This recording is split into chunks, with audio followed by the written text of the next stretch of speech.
Halo, willkommen, selamat datang di channel Dini. Halo semuanya, apa kabar? Ketemu lagi dengan Dini Dini and Juju and Dini.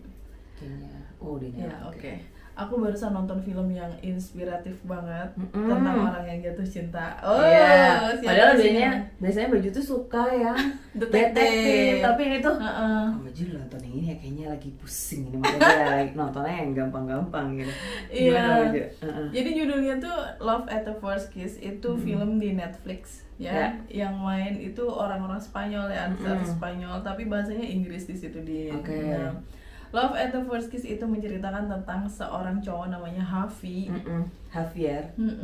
Dipanggilnya Harvey. Dia itu bisa melihat masa depan seorang perempuan, bakalan sama dia apa enggak dari ciuman pertama. Oh. Ya kan biasa kalau mereka kan orang pacaran pasti ciuman bibir gitu kan pertama itu kan. Pada saat ciuman itu dia bakalan melihat masa depannya dengan si cewek itu. Bisa jadi nanti mereka bakalan jalan-jalan, mereka nikah, punya anak. Jalan-jalannya sampai terperinci gitu di mana tempatnya. Terus di hutan kayak apa di pinggir kali dia udah lihat semua. Di pinggir kali, Din. Di pinggir kali. Soalnya aku bayanginnya bukan kali Eropa. Ya, kalinya Indonesia. Ini kalinya yang di Jakarta. Makanya terus kan di pinggir kali. Tapi ketika dia mau memutuskan cewek itu di sebuah bar, ada cewek baru, ceweknya yang lama tuh datang ke situ. Dia bilang ke cewek yang mau diputusin itu, kamu mau diputusin lo sama dia gitu. Dari mana kamu tahu? Karena kacangnya belum dimakan gitu. Pokoknya dia kalau udah ngajak perempuan ke bar ini, terus dia banyak ngelamun, kacangnya nggak dimakan, berarti dia mau mutusin kamu. Karena itu yang terjadi sama aku waktu itu gitu. Terus Hafinya mengiyakan bahwa iya memang saya mau memutusin kamu. Oh my god. Abis itu Hafinya disiram pakai air. Ada bye. Ditinggalin. Gitu. Terus termasuk dia juga jatuh cinta sama pacar sahabatnya, si Hafinya ini jatuh cinta. Kayak dia tuh apa ya, mencuri pacar temennya gitu nggak sih? Dalam tanda kutip. Temen yang bener-bener temen yang sahabat yang udah curhat-curhatan bareng kayak gitu. Bangsa sama agaan si Hafi tuh. Karena kutip gitu. Terus habis gitu. Iya, dan ternyata si cewek ini juga suka sama Hafi. Karena dia mengalami kayak kebosanan gitu hubungannya sama pacarnya yang sahabatnya Hafi itu. Si cewek ini akhirnya pacaran diam-diam sama di belakangnya sahabat itu. Nah, karena Hafi ini punya kemampuan melihat masa depan ketika mencium perempuan, diciumlah pacar sahabatnya itu. Dari ciuman itu dia bisa membaca dia bakalan pergi ke Marrakesh, jalan-jalan dengan cewek itu. Marrakesh itu di Maroko ya. Belanja karpet katanya gitu. Mau dijual lagi. Terus tidurnya di hotel gitu, Din. Terus abis itu mereka ketemuan dengan keluarga, terus mereka tunangan, terus menikah, punya anak bahagia dan selamanya. Terus saat mencium si cewek itu, dia melihat masa depan yang kayak gitu. Akhirnya dia pacaran dia beneran sama cewek ini di belakang kan. temennya itu kan. Si ceweknya juga cinta sama dia gitu. Semuanya serba cocok, semua serba menyenangkan. Sampai suatu hari dia ketemu sama perempuan yang rambut pink. Rambut pink ini dia kerjanya jadi bartender di. Terus si rambut pink itu penuh kejutan. Dia ngajak si Hafi ini nyuri cetakan crepes ibunya, nyuri cetakan crepes milik ibu mantan pacarnya. Bingung nggak? Jadi si cewek berambut pink ini itu tuh punya mantan pacar, terus dia tuh mau bikinin crepes Hafi. Nah, cetakan crepesnya tuh dia inget itu punya mantan pacarnya. Ada di rumah mantan pacarnya punya ibunya gitu kan. Terus gimana dia? Ya udah, abis gitu diajaklah si Hafi ini ke rumah mantan pacarnya itu. Terus lu ngapain di sini?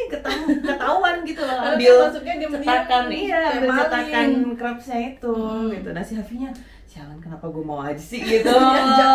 Diajak aja gitu. Terus akhirnya mereka kejar-kejaran, dia bawa cetakan crepes-nya gitu loh, Din. Dan Hafi ini nggak bisa menebak si cewek ini. Betul, dan kerjaan Hafi ini juga sih belum di ini. Oh iya, Hafinya itu dia punya penerbitan buku dan dia tuh pinter banget, banyak pembaca gitu. Jadi nggak aneh kalau dia bisa membaca karakter orang, bahkan membaca masa depan sedikit tuh dia mulai tahu gitu polanya gitu kan. Iya benar. Jadi he's a very smart guy gitu ya, Baju. Dia punya penerbit juga kayak gitu. Terus suatu hari Hafi ini ketemu lagi sama si cewek rambut pink di depan. Kamu udah tahu kan ya? Ketemu suruh bawain tanaman. Ayo cepetan bawain tanaman saya. Bawain, ayo gitu. Terus si Hafinya ini kenapa sih kok gue lagi ya gitu. Sampai situ diajak ke balkon yang tinggi dan gak ada pengamannya. Terus Hafinya kaget kenapa gue mau aja gitu. Terus Hafi bilang ke cewek ini, saya bisa melihat masa depan hanya dengan mencium perempuan loh, katanya gitu. Terus akhirnya cium aku dong gitu, kata si cewek rambut pinknya. Abis itu dicium dan Hafi nggak melihat apa-apa. Dia cuma melihat air doang gitu. Terus sama si cewek itu lagi duduk di tempat tidur yang tingkat gitu loh. Iya, jadi pokoknya long story short akhirnya Baju akhirnya si Hafi ini ketemuan itu bahasa Indonesia ke gap oleh sahabatnya dia selingkuh. Terus abis gitu berantem ya sama sahabatnya. Abis berantem ya ditemuin Hafi menemukan si pacar ini, si orang tua ini gitu kan. Mereka masih saling cinta. Mereka masih saling cinta. Terus akhirnya ya udah ditinggal sama Hafi. Iya, gitu. Udah dia bukan jodoh saya, dia bukan masa depan saya gitu Mas. Terus dia ketemu lagi sama si rambut pink. Pokoknya rambut pink ini dikasih tiket buat ke Australia, bilangnya dia kan suka ke Australia, ternyata nggak jadi ke Australia, tiketnya dijual sama dia.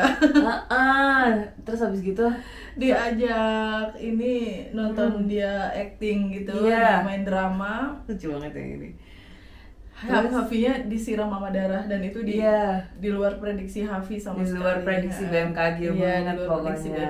Iya, terus abis itu si Hafi itu kayak ini anak unpredictable banget gitu ya, lebih spontaneous. Terus abis gitu ya pokoknya dia nggak bisa nebak intinya ya Baju. Semua yang dilakukan itu di luar prediksi BMKG. Iya gitu.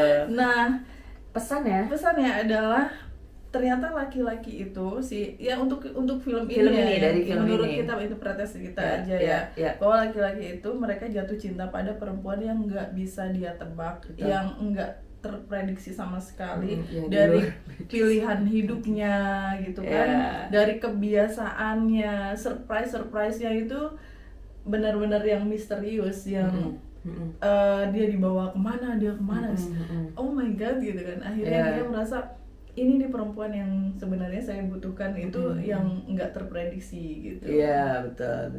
Karena gitu. jadi nggak membosankan gitu loh maksudnya dia gitu.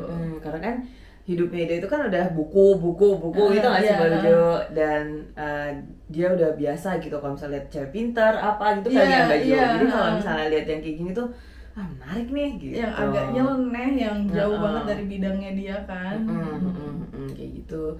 Dan pesan kedua lainnya, selain memang cowok itu suka dengan cewek yang misterius, nggak bisa ditebak sama dia, itu juga kalau misterius di zaman saat ini tuh bisa diartikan dengan nggak banyak update di sosial media. Iya benar, nggak banyak kegiatan yang terupdate ya. Iya gitu, maksudnya kalaupun update itu kayak yang ada nggak jelas gitu loh, nggak gamblang. Misalnya lagi sedih tapi musiknya yang diupdate tuh yang senang-senang atau apa kayak gitu-gitu. Jadi tuh orang itu taunya lu senang aja, padahal kan enggak kayak gitu-gitu. Atau sebaliknya. Atau jalan-jalan kemana, pergi kemana yang nggak diposting gitu. Orang nggak tahu juga gitu. Di postingnya itu entar banget, udah 3 bulan 10 bulan bahkan gitu. Late post gitu banget kan. Iya kayak gitu. Mungkin juga di dunia nyata ini ada laki-laki yang model kayak Hafi ini bisa melihat masa depan. Maksudnya bukan meramal ya, tapi hanya melihat pola gitu kan. Hidup itu kan kadang berpola. Betul. Hari ini kita bakalan kita ketemu orang yang seperti ini, mungkin ujung-ujungnya kita bakalan kayak gitu gitu. Betul. Nah, Iya. sering kan ya. Sering banget. Ya kayak gitu teman-teman. Ya mungkin juga buat teman-teman yang lagi nyari jodoh gitu kan. Lagi jomblo. Lagi jomblo. Bisa untuk menjadi kelihatan lebih menarik tanpa harus menunjukkan kita kelebihannya, ngapain, terus bisa apa kayak gitu-gitu, lagi ngapain, update lagi di mana gitu. Iya, nggak harus lagi nunjukin semuanya, tapi bisa tetap lebih menarik dengan menunjukkan kayak pilihan hidup yang nggak terprediksi tadi itu lagi. Benar. Dan itu lebih ke karya nggak sih? Benar. Karya. Kayak si cewek ini kan dia si rambut pink ini kan dia suka acting, karyanya dia yang ditunjukkan. Yeah. Dan itu sesuatu hal yang baru menurut si Hafi ini. Meskipun dia disiram darah juga gitu kan. Kamu ada film yang lagi menginspirasi nggak yang agak-agak romantis gitu lah, Din? Filmku emang romantis semua. Gampang film gua kan gitu. Tapi yang baru itu yang Ashton Kutcher dan Reese Witherspoon, Your Place or Mine. Iya, judulnya Your Place or Mine. Di Netflix ada. Baru filmnya baru tahun ini kalau nggak salah 2023. Iya, aku udah nonton juga sih. Gitu kan. Jadi ini tuh ceritanya mereka berdua ini sahabatan dulu gitu. Terus Reese Witherspoon itu udah menikah. Udah menikah dan udah punya anak tapi cerai. Gitu.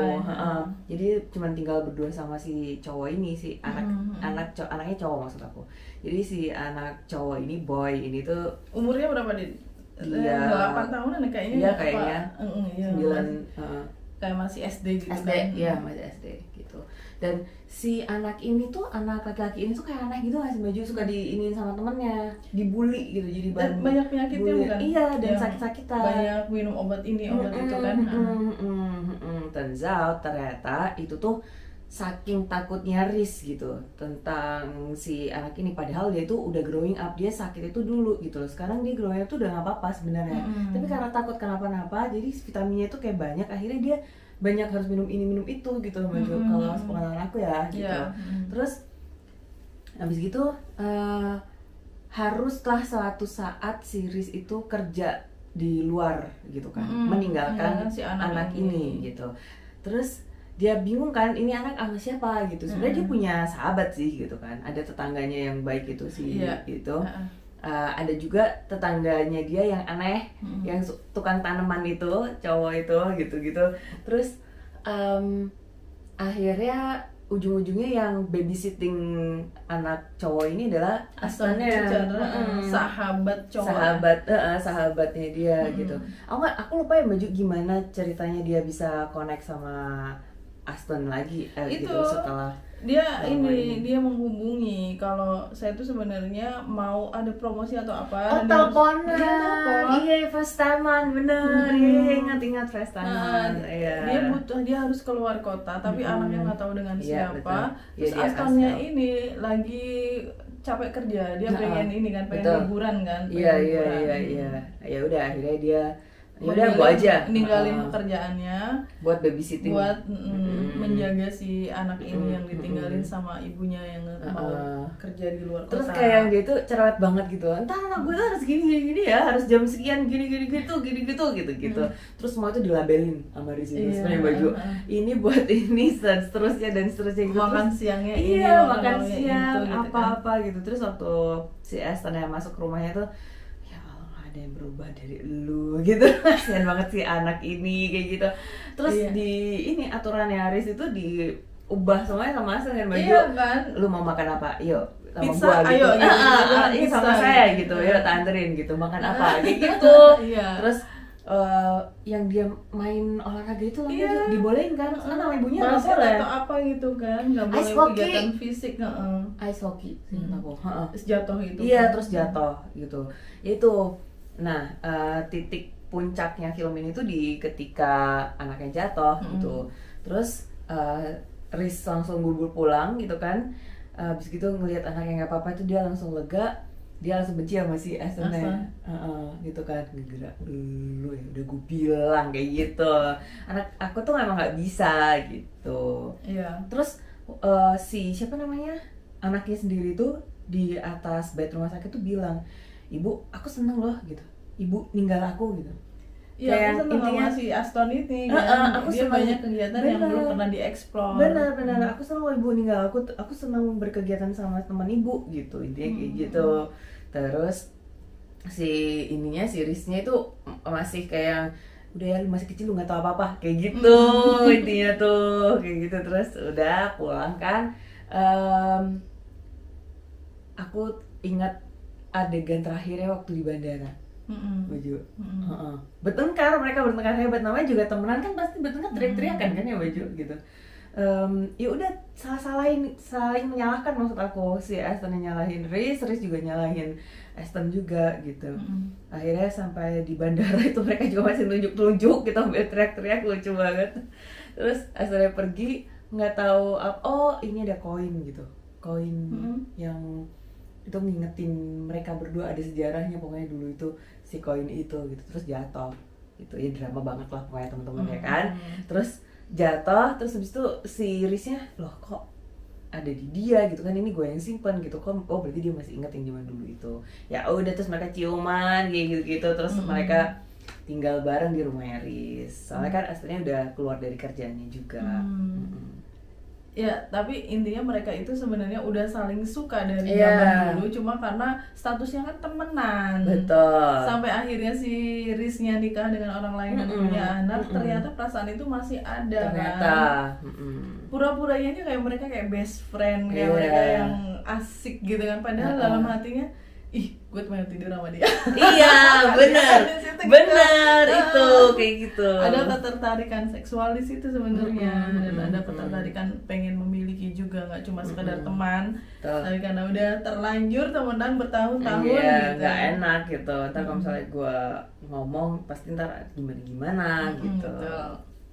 Nah, pesan yang bisa diambil dari film ini menurut aku yang Baju, kalau misalnya kita nggak dapat sekarang gitu, misalnya kan ini dari pengalaman aku pribadi ya Baju, pengalaman aku pribadi, soalnya aku ada gitu yang sama gitu kan, hampir sama mirip-mirip ceritanya gitu loh dari situ gitu. Pesannya adalah buat diriku sendiri, ya udah Din, kalau misalnya lu nggak dapet sekarang berarti ya entar kalau misalnya emang dia jodoh kamu itu akan ketemu gitu. Tapi kalau misalnya enggak, seperti yang di filmnya Riz itu, ya kan mau seberapa pun lamanya kan Baju, dia udah punya udah menikah dan iya udah sampai cerai gitu kan, anaknya udah gede, punya kehidupan masing-masing. Betul, udah beda kotanya kan itu Baju, udah tinggal sendiri-sendiri gitu. Tapi kalau misalnya emang jodoh, ya ada ketemu, ada jalannya pasti ada gitu. Nah itu buat kayak aku ngenasihatin diri aku sendiri. Tapi lagi Din, kalau misalnya memang itu bukan gitu, mau kayak gimana juga nggak akan ketemu. Mau kamu usaha kayak gimana, mau kamu mepet dia kayak gimana, ya udah nggak akan ada jalannya buat sama-sama. Kalau aku lihat film itu tuh kayak itu tuh banyak terjadi di masyarakat kita. Sebenarnya orang berteman laki-laki dengan perempuan gitu kan. Padahal sebenarnya ada perasaan suka dalam hati mereka, cuma karena takut nanti malah merusak pertemanan mereka. Jadi mending udah biarkan aja seperti itu. Ya friendzone itu kan jadinya. Cuma memang ada yang beruntung karena akhirnya mereka menemukan jalan untuk menikah, untuk bersama-sama gitu. Tapi banyak juga yang buntu. Banyak kan yang itu masalahnya. Nah, yang buntu itu akhirnya gini, ada yang menikah, ada yang enggak menikah, Din, kayak memilih untuk udahlah gitu. Ya Allah. Iya, itu yang sayang banget. Tapi aku itu kalau aku Baju. Jadi aku sudah melakukan usaha bagaimanapun caraku untuk aku confess gitu kan. Tapi ternyata dia ya udah diem aja gitu. Berarti kan enggak ada jalannya gitu. Berarti dia memang belum kebuka hatinya. Betul. Dan ya udah aku nggak mau wasting time aja gitu, Baju, aku cari yang lain gitu, kelamaan gitu, ngapain gue nungguin lo gitu, gitu kan. Jadi ya udah. Memang perjalanan kita menemukan jodoh itu macam-macam. Ada yang dari friendzone itu, terus ada yang mereka yang nggak bisa ditebak baru bisa kita sukai, ya kan. Ada yang tiba-tiba ketemu nikah terus sampai lama sampai tua ada yang gitu. jagain jodoh orang. Iya, sama siapa, pacarannya sama siapa gitu. Iya. Ya memang macam-macam sih. Terus kalau buat kamu sendiri, laki-laki itu sebaiknya yang seperti apa sih, Din, yang bisa bikin kamu takluk gitu kan? Kalau Hafi tadi itu kan perempuan yang tidak bisa diprediksi. Kalau bisa aku bikin takluk. Kalau yang ngomong nyambung Baju. Yang nyambung. Iya, as simple as. Itu ini banget, template banget gak sih? Template, tapi masalahnya itu yang susah. Itu yang susah Baju. Beneran. Sering kali ketemu yang gak nyambung gitu ya. Iya, kayak yang ini anak pinter ya. Oke gitu ngobrol. Enggak juga ternyata. Gitu. Kamu butuh laki-laki yang pinternya itu ngalahin kamu gitu ya. Atau nggak usah pintar deh Baju, intinya kalau ngomong itu nyambung kayak guyonannya, selera humor. Iya, selera humornya sama deh. Oke, kita bisa berangkat dari situ. Oke, itu kalau selera humor emang penting banget sih.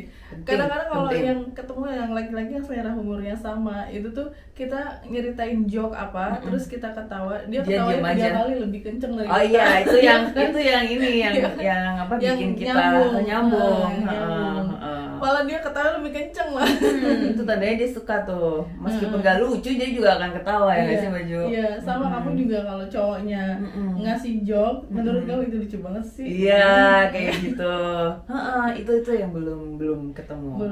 Jadi yang nyambung, yang jokesnya nyambung, sama ntar ngobrolnya nyambung deh. Oke, jokes dulu. Oke, kita kalau berangkat dari untuk pekerjaan yang kayak gimana nih yang kamu pengen? Kalau pekerjaannya tuh yang penting kita bisa hidup berdua gitu loh Baju, nggak muluk-muluk gitu. Sama kayak Baju yang kita kemarin ngobrol kan gitu. Tapi kalau misalnya di ngaji filsafat itu apa dia kerjaannya ini gitu. Dan dia kalau nggak berpendidikan, kalau nggak berpendidikan, pendidikannya kurang tinggi gitu. Gimana kamu masih mau enggak gitu? Ya pasti ada X factor-nya Baju. Nah, salah satu X factor-nya adalah dia mampu ngidupin gue at least gitu Baju. Kayak gitu.